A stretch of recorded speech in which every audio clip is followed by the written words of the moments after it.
आपण प्रार्थना करूया. पवित्र पवित्र पवित्र सेनाधीश प्रभू परमेश्वरा, आम्ही सर्व मान महिमा गौरव तुझ्या पवित्र नावाला देतो. दे बाप्पा, तू महान परमेश्वर आहेस. स्वर्गाचा आणि पृथ्वीचा तू राजा आहेस प्रभू. खरोखर तू राजांचा राजा, प्रभूंचा प्रभू आहेस. दे बाप्पा, धन्यवाद देते दे बाप्पा. आम्हा सर्वांना हे सुंदरसं जीवन दिलंस, आयुष्य दिलंस, म्हणून तुझी उपकार स्तुती करते दे बाप्पा. प्रभू, खरोखर तुझ्या वचनावर मनन करण्यासाठी तू आम्हाला संधी दिलीस, म्हणून तुझी उपकार स्तुती करते. येणारं वचन तू आमच्या सर्वांसाठी प्रभू आशीर्वादित कर, अशी आम्ही प्रार्थना विनंती करतो. ही प्रार्थना आमचा धन्य तारणारा प्रभू येशू ख्रिस्त याच्याद्वारे मागितली, म्हणून तो ऐक पित्या. आमेन आमेन.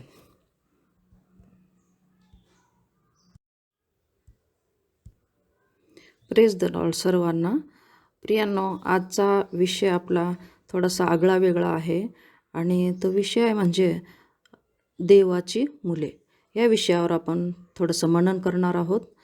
आपण शास्त्रभाग घेतलेला आहे योहानकृत शुभवर्तमान, त्याचा 1 अध्याय आणि 11 वचनापासून आपण वाचूया.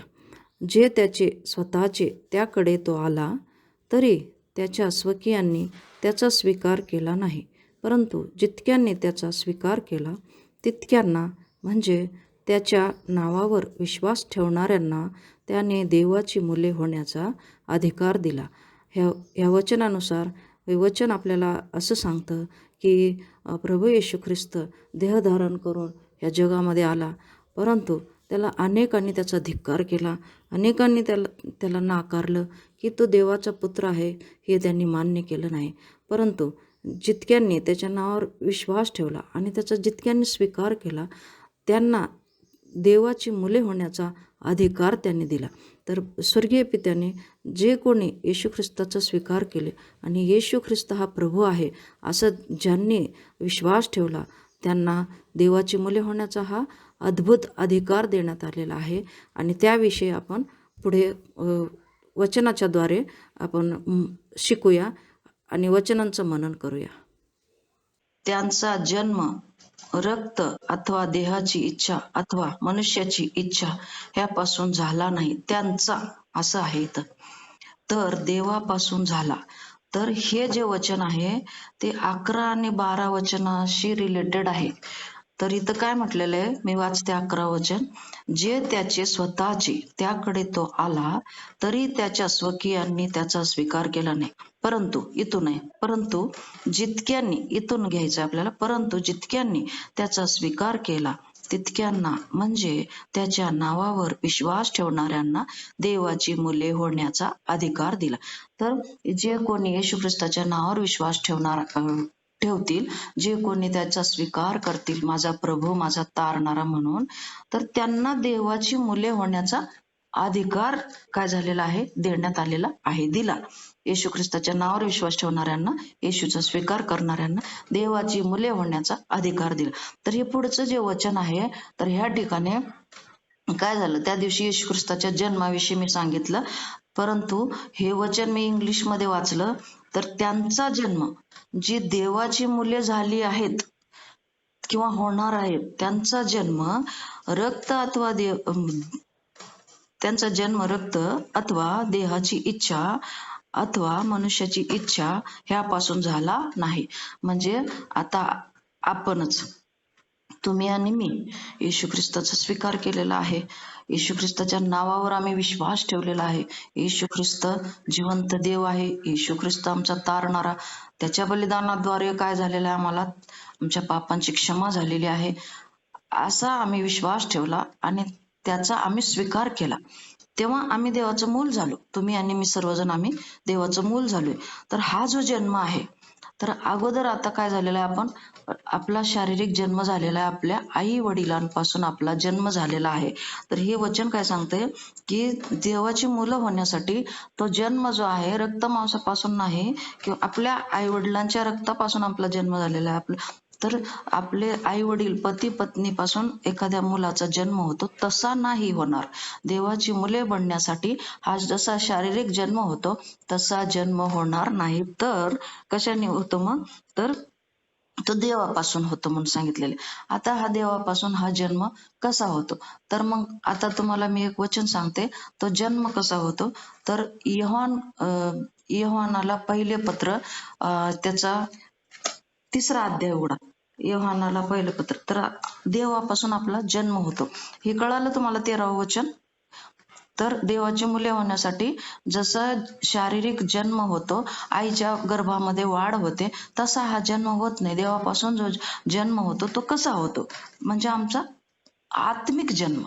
आता आम्ही शरीराने आई वडिलांपासून जन्मलोय, तो शारीरिक जन्म झाला, पण आत्मिक जन्म आमचा कसा होतो ते बघण्यासाठी आपल्याला काय करावं लागेल? तर योहानाचे पहिले पत्र, तर पेज नंबर तुम्ही 336 वर चला. Page number 336. मी पेज नंबर सुद्धा घेतलेले आहेत म्हणजे लवकर लवकर होण्यासाठी. तर आमचा जन्म देवापासून झाला पाहिजे, तर तेव्हा आम्ही देवाची मुले होणार. तर मग आता योहानाचे पहिले पत्र 3रा अध्याय आणि 9वं वचन. जो कोणी देवापासून जन्मलेला आहे तो पाप करीत नाही. हे गुणधर्म आहे. देवापासून जन्मलेल्या व्यक्तीचा गुणधर्म आहे. तर तो पाप करीत नाही. हे झालं कारण त्याचे बीज त्याच्यामध्ये राहते. देवापासून जेव्हा आपला जन्म होतो तर त्याचे बीज आमच्यामध्ये राहते, त्याचा अंश आमच्यामध्ये राहतो. म्हणजेच काय? तिथं लिहून घ्या, बायबलमध्ये लिहून घेतलेलं अगोदर झालेलं आहे आपलं हे. तर त्याचे बीज म्हणजे वचन, पवित्र वचन. त्याचे बीज म्हणजे काय? नाही का, पेरणाऱ्याच्या दृष्टांतामध्ये पण बीज म्हणजे वचन म्हटलेले. तर त्याचे बीज त्याच्यामध्ये राहते. आम्ही ज्या वेळेस देवाचं मूल बनतो त्यावेळेस वचन, देवाचं पवित्र वचन आमच्या अंतःकरणामध्ये राहतं आणि ते वचन खूप काय करतं. तेव्हा देवाचं वचन आमच्या अंतःकरणामध्ये राहतं आणि मग आम्ही देवाची मुले होतो. त्या वचनाद्वारे आमचा आत्मिक जन्म होतो. समजलं? शारीरिक जन्म आमचा झालेला आहे. आम्ही आता कोणी 30 वर्षाचं, कोणी 40 वर्षाचं, कोणी 17 वर्षाचं, अशा प्रकारे आम्ही आमचं ते वय आहे किंवा आयुष्यमान आहे तेवढं. परंतु देवाचं मूल होण्यासाठी आम्हाला जन्म घ्यावा लागतो. देवापासून आमचा जन्म होतो आणि मग तो जन्म कसा होतो? तर हे देवाचं जे वचन आहे तर त्याच्याद्वारे आमचा जन्म होतो आणि हे वचन असल्यामुळं आम्ही पाप करू शकत नाही. आम्हाला ते वचन सावध करतं, पापापासून आम्हाला दूर ठेवतं, पापापासून आम्हाला शुद्ध करतं आणि ते वचन आम्हाला जीवन देतं. वचन खूप काय करतं आमच्यासाठी. जीवन देतं, संपूर्ण आम्हाला आमच्या देहाला काय करतं? आरोग्य देतं म्हणून सांगितलेलं आहे. म्हणजे हे वचन जे आहे आमच्यासाठी काय आहे? आमच्या पावलाकरता दिवा आणि आमच्या मार्गावर प्रकाश असा आहे. हे वचन खूप काय आहे. या वचनाद्वारे आमचा नवीन जन्म होणं आवश्यक आहे. तेव्हाच आम्ही आमचा आध्यात्मिक जन्म होतो आणि आम्ही तेव्हा देवाची मुले होतो. हे मला करेक्शन करायचं होतं. त्याच्यानंतर पुढे काय म्हटलेलं आहे? बट म्यूट करा ना, कोणाचं चालू आहे बघा. कारण तर देवाचं मूल जो कोणी होतो, देवाच्या वचनापासून ज्याचा जन्म झालेला असतो, तर तो कधीही पाप करत नाही. त्याच्याने पाप करवत नाही. म्हणजे ते वचन त्याला परावृत्त करतं पापापासून, लबाडीपासून, एकमेकाचे द्वेष करण्यापासून, निंदा करण्यापासून, खोटी साक्ष देण्यापासून, हे विचार करण्यापासून ते वचन काय करतं? त्याला परावृत्त करतं. नको, हे योग्य नाही असं ते वचन सांगतं. त्याच्याने करवत नाही म्हणून सांगितलेलं नाही का. काही जणांना काही फक्त व्हेज खातात, आपली पूजा वगैरे व्हेजिटेरियन आहे, तर त्यांना खावत नाही. ते नॉनव्हेज जे आहे ते खावत नाही. त्यांना तोंडात घातल्यावर उलटी येते किंवा मळमळ होतात. तसं हे जे वचन आहे ज्याच्यामध्ये वचन आहे, जे देवाचं मूल बनलेलं आहे, तर ते वचन काय करतं? त्याला त्या पापापासून परावृत्त करतं, दूर ठेवतं असं सांगितलेलं आहे. त्याच्याने पाप करवत नाही. ज्याप्रमाणे एखाद्याला दूध खावत नाही, एखाद्याला नॉनव्हेज खावत नाही, त्याप्रमाणे हे पाप करवत नाही त्याच्याने, कारण तो देवापासून जन्मलेला आहे. तर हे वचन अगदी परफेक्ट तिथं रिलेटेड आहे. देवापासून जन्मणं म्हणजे काय? तर त्यांचा जन्म जे आहे देवापासून जन्मणे म्हणजे एखाद्या आई-वडिलांपासून जन्मणं नाही किंवा रक्तापासून जन्मणं नाही, तर हे देवाच्या वचनापासून आमचा जन्म होतो. त्यालाच देवापासून जन्मणं म्हणतात. हे जे जन्म आहे हा आध्यात्मिक जन्म. तर येशू ख्रिस्त पण काय म्हणतो? येशू ख्रिस्त पण योहान वर्तमानाच्या 3ऱ्या अध्यायामध्ये 3रंच वचन सांगितलेलं आहे की तुम्हाला नव्याने जन्मल्या वाचून देवाचे राज्य पाहता येत नाही. आता हा अगोदर आमचा जन्म झालेला आहे. आपण मनुष्य आहोत आता. आता आपलं या शरीर रूपामध्ये आहोत. परंतु नव्याने जन्मणं, पुन्हा एकदा जन्मल्याशिवाय तुम्हाला देवाचं राज्य पाहता येणार नाही असं येशू ख्रिस्ताने पण सांगितलेलं आहे. नव्याने जन्मणं म्हणजे काय? तर आमचा जो काही जुना स्वभाव आहे, जुनं बोलणं आहे, रागाने कटकट करणं, बडबड करणं, ते जे काय आमचं जुनं स्वभाव आहे, जुनं बोलणं, जुने विचार हे काय करायचे आपल्याला बाजूला ठेवायचे, काढून टाकायचे, त्याचा त्याग करायचा. जसं एखादा ड्रेस थोडासा खराब झाल्यावर आपण काढून फेकून देतो, ते पुन्हा कधी वापरत नाही सहसा आपण. तर त्याप्रमाणे आपण काय करायचंय, ते जुनं काढून टाकून, जुना स्वभाव आमचा काढून टाकून नवीन स्वभाव, देवाला संतुष्ट करणारा प्रेम, आमच्या बोलण्यामध्ये प्रेम दिसून आलं पाहिजे. आमचे विचार हितकारक, इतरांचे सुद्धा काळजी घेण्यासारखे असले पाहिजे. आमचं बोलणं, आमचं वागणं देवाला संतुष्ट करणारं पाहिजे. तेव्हाच आमचं नवीन जीवन झालं, आत्मिक जीवन झालं आणि नव्याने जन्मल्यावर आमचा स्वर्गाच्या राज्यामध्ये प्रवेश होतो. येशू ख्रिस्ताने म्हटल्याप्रमाणे नव्याने जन्मल्या वाचून तुम्ही स्वर्गाचे राज्य पाहू शकणार नाहीत असं म्हटलेलं आहे. तर नव्याने जन्मणे म्हणजे पुन्हा आईच्या पोटात जाणं का? नाही. तर आमचं काय, अंतःकरण बदलून जाणं, आमचं परिवर्तन होणं, आमचा दृष्टिकोन बदलणं, आमचं मन, आमचे विचार, बोलणं सर्व काही आमचं बदलून गेल्यानंतर मग म्हटलेलं आहे ना, करिंथकरासचे 2 पत्र 5वा अध्याय आणि 17व वचन म्हटलेलं आहे की जो कोणी ख्रिस्ताच्या ठायी आहे तो नवी उत्पत्ती, नवी सृष्टी आहे. तर येशू ख्रिस्ताचा स्वीकार केल्यावर आम्ही नवी उत्पत्ती बनतो, आम्ही नवीन बनतो. म्हणजे काय नवीन बनतो? म्हणजे आमचे विचार, आमचं वागणं, आम्ही जगापासून खूप दूर गेलेला असतो. जगापासून आपण जगिक जे विचार आहेत, जगिक जे काही आचार आहेत, जे वागणं आहे, बोलणं आहे, तर तसं आपलं नसणार. त्याच्यापासून आपलं भिन्न असणार. आपण काय करणार? फक्त वचनावर मनन करणार, वचनाप्रमाणे वागण्याचा प्रयत्न करणार, असे आपण बनतो. म्हणजे ख्रिस्ताच्या ठायी आम्ही नवी उत्पत्ती, नवी सृष्टी असे बनतो असं सांगितलेलं आहे. तर मग आता आपण झालो देवाची मुले झालो. मग काय करायचं? मग देवाची मुले बनल्या एवढंच का? इथपर्यंतच मर्यादित नाही. एवढंच पुरेसं नाही. देवाची मुले पण बनलो, आपला नवीन जन्म झाला, आपलं परिवर्तन पण झालं. परंतु पुढे काय सांगितलेलं आहे की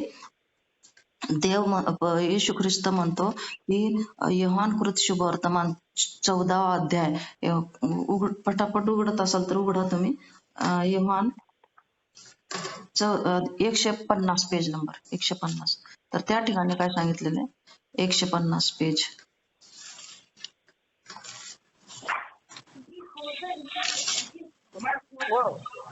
तर हे वचन आपल्याला काय शिकवतं? हे पवित्र वचन येशू ख्रिस्ताने बोललेलं आहे. तर माझ्यावर तुमची प्रीती असली तर तुम्ही माझ्या आज्ञा पाळाल. माझ्यावर तुमची प्रीती असली तर तुम्ही माझ्या आज्ञा पाळाल. तर येशू ख्रिस्त काय म्हणतो? जर तुम्ही माझ्यावर प्रीती करीत असाल तर तुम्ही साहजिक आहे तुम्ही माझ्या आज्ञा पण पाळाल. आज्ञा पाळणं म्हणजे काय? वचनानुसार जीवन जगणं. मग येशू ख्रिस्ताने वचन काय सांगितलेले? वैऱ्यावर प्रीती करा, जशी आपल्यावर तशी आपल्या शेजाऱ्यावर प्रीती करा. जे तुमचा छळ करीत आहेत त्यांच्यासाठी तुम्ही प्रार्थना करा. मग जे आपल्या विरोधात वागतात त्यांच्यासाठी आम्ही प्रार्थना करीत आहोत का? जे आपला द्वेष करतात त्यांच्यावर आपण प्रीती करीत आहोत का? हे पण खूप महत्वाचं आहे. आणि हे जे वचन आहेत, हे वचनानुसार जर आपण आचरण केलो तर आपण पूर्वी परमेश्वराने जसं देव सदृश्य मनुष्य घडवलेला होता, त्याच्या हुबेहूब प्रतिमेचा बनवलेला होता, तसं घडण्यासाठी येशू ख्रिस्ताने हे सर्व काही शिकवलेलं आहे. आणि ह्या ज्या आज्ञा आहेत, हे जे वचन आहे ते आम्हाला तसं बनवतं. आम्हाला देव सदृश्य मानव बनवतं, देवाप्रमाणे आम्हाला बनवतं, त्याच्या प्रतिरूपाचा आणि त्याच्या सदृश्य आम्हाला बनवतं. तर आता अजून एक पेज नंबर उघडा तुम्ही. योहानाचे पहिले पत्र ते 4था अध्याय उघडा. तिथले 1-2 वचन सांगते मी तुम्हाला. तर काय काय आज्ञा पाळायच्यात आपल्याला? आपण येशू ख्रिस्तावर विश्वास ठेवला, आपला नवीन जन्म झाला, पवित्र आत्म्याचा पण अभिषेक आला, आणि मग आपण येशू ख्रिस्तावर आपण प्रीती करतो. करणं, जो कोणी येशूवर प्रीती करतो तो त्याच्या आज्ञा पण पाळणं साहजिक आहे, आवश्यक आहे. त्याच्या आज्ञा सुद्धा आम्हाला पाळाव्या लागतील. तर योहानाचे पहिले पत्र ते तुम्ही 336 पेज नंबर उघडा. 336 चौथ्या अध्यायामध्ये वाचू आपण. हा,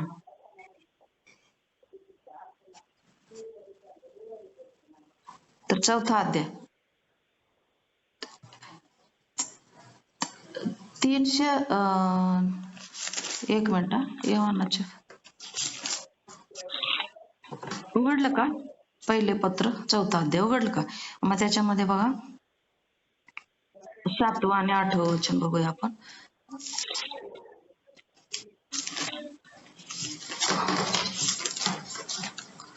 हा, योहानाचे पहिले पत्र चौथा अध्याय आणि 7वं आणि 8वं वचन. तर हे 7वं आणि 8वं वचन हे दोन वचन आपण बघूया.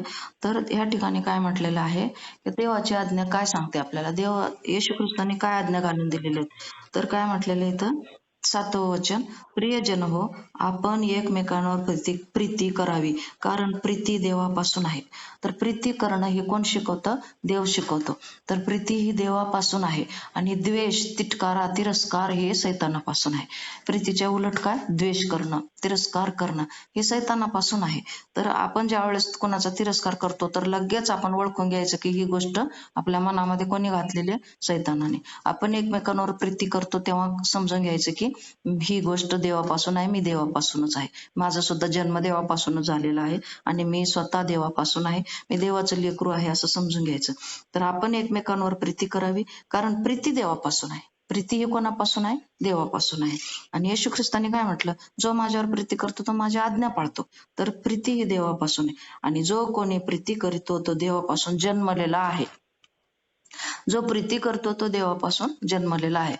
आणि समजा एखादी व्यक्ती आहे, मी फॉर एक्झाम्पल मी घ्या, तर मला भरपूर वचनं पाठ आहेत, मी भरपूर प्रार्थना करते, पण मी प्रीती करीत नाही. कोणावरच मी प्रीती करीत नाही, कोणाची काळजी घेत नाही, कोणाला आपुलकीने त्यांच्याबद्दल माझ्या मनामध्ये कळवळा नाही, तर माझं जे प्रार्थनेचं जीवन आहे ते व्यर्थ आहे. प्रीती ही देवापासून आहे. जर आम्ही प्रीती करीत असलो तरच आम्ही देवाला ओळखतो. तर इथं वचन काय सांगतंय?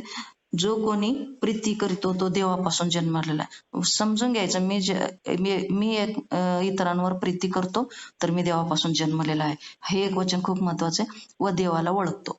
जो प्रीती करतो तो देवापासून जन्मलेला पण आहे, तो देवाला ओळखतो. त्याची आणि देवाची खूप जवळीक आहे. तो चांगल्या प्रकारे देवाचा स्वभाव ओळखतो, देवाच्या उपस्थितीमध्ये असतो,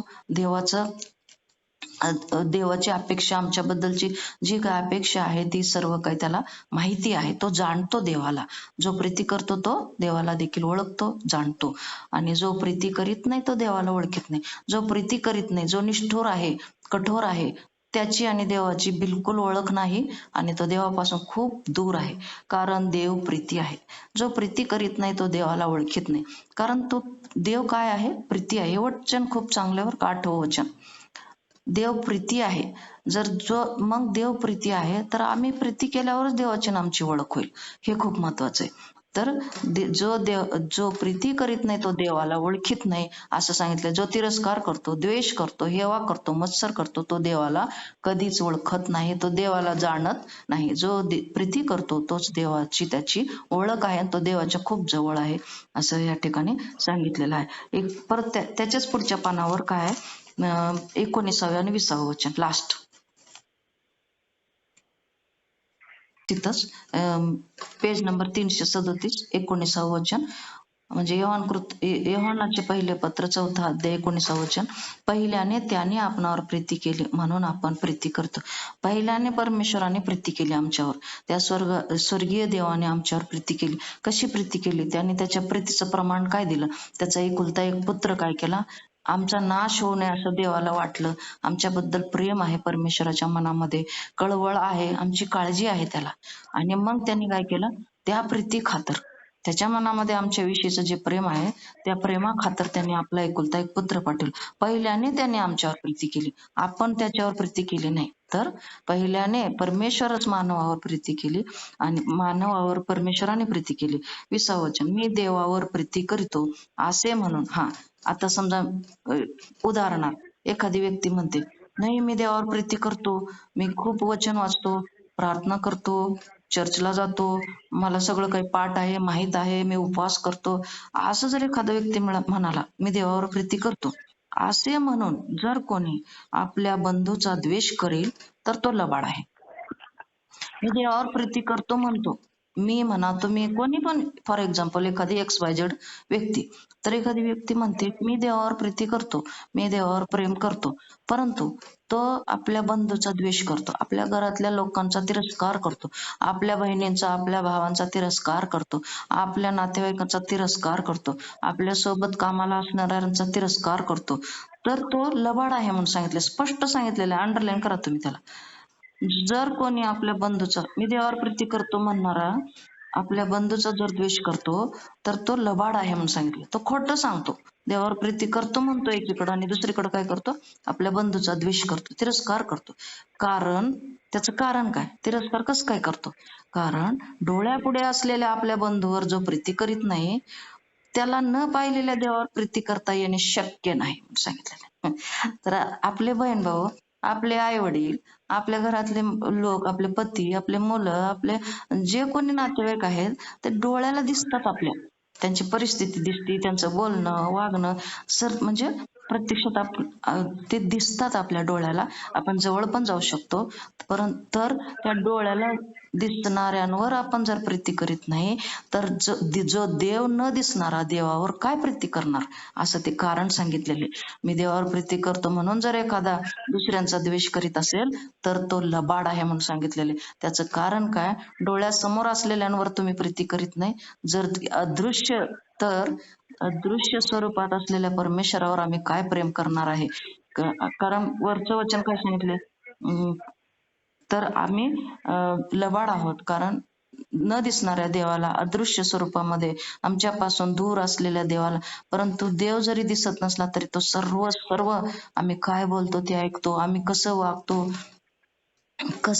काय आमच्या मनामध्ये काय विचार आहेत, कल्पना काय चालू आहे, ते सर्व काही पाहत असतो तो. फक्त आम्ही आमचा देव याच्यामध्ये पापाची आडभिंत असल्यामुळे आम्ही त्याला पाहू शकत नाही. कारण वचन सांगतं, मत्तयाच्या 5व्या अध्यायामध्ये 8वं वचन सांगतं की जे अंतकरणाचे शुद्ध ते देवाला पाहतील. ज्यावेळेस आम्ही परिपूर्ण शुद्ध होऊ, ज्यावेळेस आमच्या अंतकरणामध्ये एकही असं कपट भावना, द्वेष, राग, हेवा, मत्सर हे निघून गेले, एकदम आमचं मन पाक झालं, निर्मळ झालं, त्यावेळेस आम्हाला देवाचं सुद्धा दर्शन होऊ शकतं. कारण हे सत्य आहे, हे वचनच आम्हाला तिथपर्यंत पोहोचवण्यासाठी सामर्थ्यशाली आहे आणि पवित्र आत्मा आपल्यासाठी मार्गदर्शक आहे. आणि पवित्र आत्मा आपल्या सर्वांना देवसदृश्य मानव बनण्यासाठी शक्ती सामर्थ्य देव, पवित्र आत्मा मार्गदर्शन करो, वचनामध्ये वाढव, अशी मी प्रभूचरणी प्रार्थना करते. आमेन.